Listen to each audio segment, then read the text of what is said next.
Hi guys, good morning. Nagpapbit ako. Tingnan nyo guys, oh. Ang bango-bango. Yan. Yan guys. Yan.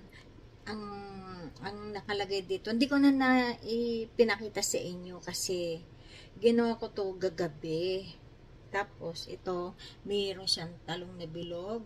Ang palaya. Halo-halo na guys. Kamote.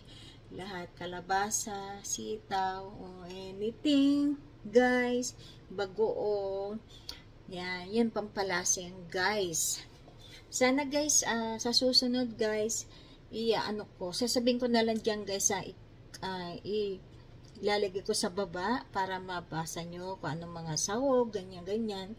Pero wala siyang isda guys, bagoong lang. Binukod ko yung aking isda. Yan guys, oh.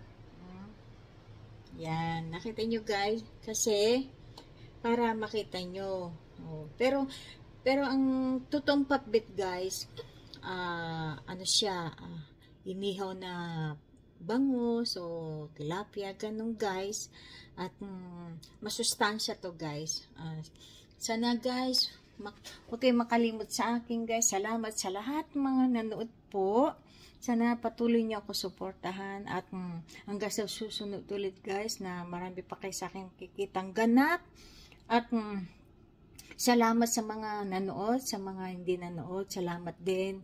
Sana abangan niyo ako palagi guys. At yung iba i-upload ko guys, makikita nyo na lang sa aking, mag-comment lang kayo guys kung anong sasabihin nyo sa baba, sabihin nyo.